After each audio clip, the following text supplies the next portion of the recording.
que meu bisavô tocou sanfona para pessoas mortas. Olá, Mari, eu vou contar uma história que está na minha família há gerações. Quem viveu isso foi o meu bisavô. Quem me contou foi o meu avô e o meu pai. Mas hoje, infelizmente, eles não estão mais aqui. Eu sinto muito. Então, o que eu sei é o que eles me contavam desde que eu era criança. Meu bisavô, eu vou chamá-lo aqui de seu João. Ele era um sanfoneiro e morava no interior de Pernambuco. Hoje, todos nós moramos em São Paulo. Eu, por exemplo, nasci em São Paulo. Mas o meu pai e o meu avô nasceram em Pernambuco, no mesmo local. Mas eu cheguei também a conhecer o lugar onde eles moravam. O meu bisavô, ele era muito conhecido por tocar sanfona e tocava muito bem, segundo meu pai e o meu avô. Era um sanfoneiro de mão cheia, como diziam. Onde tinha festa sempre chamavam ele e ele amava tocar. Podia ser casamento, forró na roça, aniversário, ele ia feliz ali com a sua sanfona. Diziam que quando ele começava a tocar, ninguém ficava parado. Mas teve uma noite que ele mesmo dizia que queria esquecer. Tudo começou quando chamaram ele de última hora para tocar num bar da região. O problema é que era a época de quaresma e o bar era um lugar bem mal falado, cheio de confusões. Minha bisavó não gostou nem um pouco, pediu para ele não ir, ainda mais por ser quaresma. E no interior, antigamente, eles respeitavam muito essa época. Cobriam os santos, não ouviam rádio, pelo menos música, só ouviam missas, não comiam carne, essas coisas. Mas ele insistentemente disse que ia sim, que ia mesmo assim. Os dois chegaram a discutir, meu bisavô e a minha bisavó. E no meio da discussão, ele falou algo que marca essa história aqui e que eu acho que seria a causa do acontecido.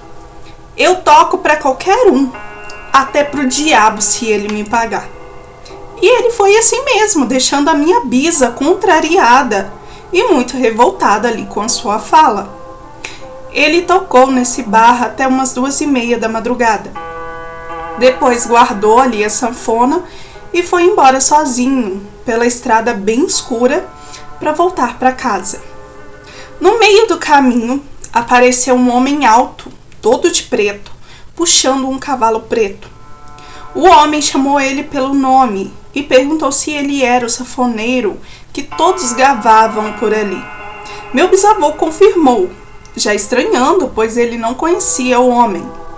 E antes que ele pudesse perguntar ao homem como que ele sabia o nome dele, o homem disse que queria contratá-lo para tocar numa festa ali perto, naquela mesma hora. Meu bisavô disse que estava muito cansado e que já estava tarde, mas se ele quisesse deixar para o dia seguinte, ele ia sim. Então o homem tirou do bolso um maço grande de dinheiro, muito dinheiro mesmo para a época. Falou que seria tudo dele se ele tocasse só um pouco. O meu bisavô, ganancioso, resolveu ir, pois segundo ele devia ter ali uns 10 mil reais ou mais. Eles entraram por um caminho estranho no meio do mato, entre cactos e árvores secas, um lugar onde o meu bisavô nunca tinha ido. E foram andando até chegar numa casa grande e isolada no meio do mato. Quando ele entrou, já sentiu algo estranho. A casa era enorme, mas estava vazia, parecia até meio abandonada. No meio do salão tinha uma cadeira que parecia essas cadeiras de rei e rainha, tipo um trono. O homem se sentou e falou: "Toque só valsa e bolero." Meu bisavô achou estranho porque isso nem era o forte dele e perguntou se ele tocaria só para ele, para aquele homem. E o homem disse que assim que ele começasse a tocar, as pessoas apareceriam. Meu bisavô achou muito estranho, mas começou a tocar ali. E foi aí que tudo ficou muito mais estranho. Enquanto ele tocava, mulheres começaram a aparecer saindo das paredes. Sim, saindo das paredes. Todas vestidas de forma antiga, como se fosse outra época. Vestidos de gala. E o mais assustador, ele reconheceu alguma dessas mulheres que ele conheceu na infância. E ele sabia que elas haviam morrido há muitos anos.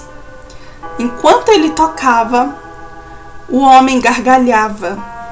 Mesmo com medo, ele continuou tocando ali. Ele só pensava no dinheiro. As mulheres dançavam em silêncio pelo salão. Ele disse que parecia que o tempo não passava. Cansado, ele resolveu puxar ali um forró, que era o que ele sabia tocar de melhor. Quando ele fez isso, o homem levantou furioso e foi na direção dele. Meu bisavô falava que os olhos dele ficaram avermelhados. E ele já chegou dizendo: eu mandei tocar só valsa e bolero. Meu bisavô pediu desculpas, falou que era força do hábito e que voltaria a tocar o bolero. Mas o homem disse que ele tinha o desobedecido, que ele estava expulso dali. Mesmo assim, entregou a ele o dinheiro e mandou ele ir embora. E quando meu bisavô olhou para trás, viu aquelas mulheres entrando pelas paredes de novo, e o homem havia sumido. Meu bisavô saiu pela porta da casa e levou um susto. Ele estava no meio do cemitério da cidade. Ele jurava que não tinha passado por cemitério nenhum para chegar ali. Quando ele olhou para trás, viu um túmulo de um conhecido ali da região. Um túmulo de um homem que, segundo as histórias antigas, tinha feito um pacto com o diabo. E perto, os túmulos de algumas famílias. E algumas famílias que pertenciam àquelas mulheres que ele viu. E segundo ele, tudo tinha sumido. A casa, a mata que ele tinha entrado, tudo havia desaparecido. Meu bisavô saiu correndo, rezando, sem olhar para trás. Já perto de casa, ele lembrou do dinheiro. Abriu o embornal que ele sempre carregava e só tinha papel em branco no lugar do dinheiro. Nenhuma nota de valor, e ele jurava que viu o dinheiro que ele tinha pegado com as próprias mãos e colocado dentro do embornal. As notas sendo entregues e ele colocou tudo lá.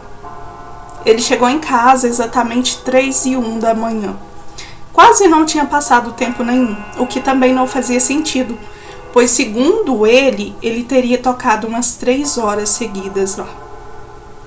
Ele contou tudo isso para minha bisavó e ela falou com ele: você tocou para o próprio diabo. Você mesmo disse que tocaria para ele. Você esqueceu que na quaresma ele está solto? Ele ficou tão assustado que queimou os papéis ali mesmo no fogão a lenha, e aquilo cheirava a ovo podre. Depois dessa noite, meu bisavô nunca mais tocou em festa que virava a madrugada. Dava meia-noite, ele ia embora. E nem mesmo na quaresma, e evitava também falar deste assunto. Na família, todo mundo acredita que ele realmente tocou para algo que não era deste mundo. Só não sabemos se era realmente o próprio diabo. Eu cresci ouvindo essa história. Agora, Mari, eu queria muito saber de você e das pessoas que ouvem este relato. Você acha que foi imaginação? Ou que ele encontrou algo sobrenatural naquela estrada? Será que realmente era o diabo? Eu irei ler todos os comentários. Eu acho que o meu bisavô não imaginou. Afinal, era quaresma e coisas estranhas podem acontecer nessa época. Maria, este foi o meu relato. Eu espero que você tenha gostado. E se quiser, eu posso contar outras histórias que eu ouvi da minha família. Muito obrigada. E eu quero sim, envie assim as outras histórias. Muito obrigada. Um beijo aí pra você. E olha, eu também acredito. Foi algo sobrenatural. Né? Ainda mais época da quaresma, muitas coisas acontecem, né? E essa coisa aqui de tapar os santos, né? Que nem você falou que eles tapavam os santos, não é isso? Então, cobriam os santos, não ouvia música, não comia carne, essas coisas. Isso também a minha avó ensinou a gente desde criança, né? Hoje em dia minha mãe não tapa mais os santos, mas na época da minha avó ela tapava todos os santos, pois segundo ela, né, ela falava o diabo, né, mas hoje em dia eu sei que não é só assim o diabo, são outros espíritos demoníacos, né, demônios mesmo, que poderiam usar ali as imagens, né, usava ali a imagem para atingir ali os fiéis. Por isso que nas igrejas a gente vê muito, igreja católica, né, a gente vê ali todos os santos tampados. Tem casas terreiros, né, de Umbanda, Candomblé, eu acho que alguns nem abrem por causa disso, porque é uma época pesadíssima, pesadíssima.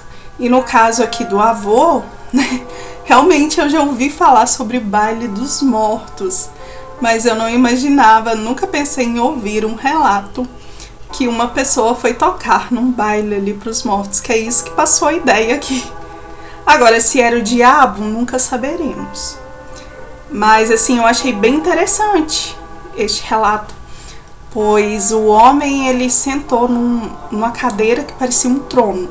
Então, ele, talvez era o diabo, né, gente? Vai saber, né?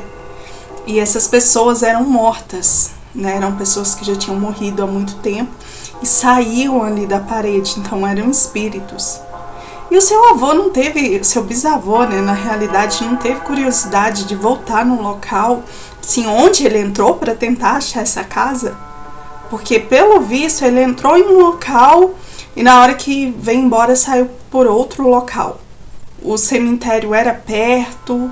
Como que era ali o local? Qualquer coisa, se você se sentir à vontade de deixar aí nos comentários ou quiser enviar para mim, né? Talvez você pergunta aí para alguém da sua família que ainda possa saber dessa história, né? Já que seu pai e seu avô não estão mais aqui. Mas assim, eu fiquei curiosa nisso também. Mas assim, eu acredito algo sobrenatural acontecendo. Se era o diabo, não saberemos, mas não duvido. Mas assim, eu achei muito estranho. Por que essas pessoas, esses espíritos estavam lá dançando, esses fantasmas dessas pessoas? Será que elas estavam no inferno?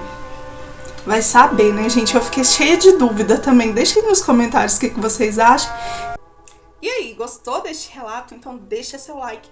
Hypa também, se tiver a função de hypar. E comenta muito aí o que vocês acharam de cada relato. Se inscreva se você ainda não é inscrito aqui no canal de cortes. E ativa também o sininho para não perder nenhum vídeo novo aqui do canal. Temos vídeos aqui todos os dias, vídeos de cortes do canal Fadinha do Sobrenatural, que é o canal oficial, onde tem relatos novos todos os dias. Se você quiser se inscrever lá, o link tá aqui, ó, na descrição do vídeo. Se inscreva lá também e se inscreva aqui também e deixa seu like. E se quiser me enviar um relato seu, o e-mail também tá aqui na descrição. É sobrenaturaltube18@gmail.com. Me envia lá que eu conto no canal oficial e depois eu trago aqui. No mais é isso, meu muito obrigada a cada um de vocês e um beijo pra vocês.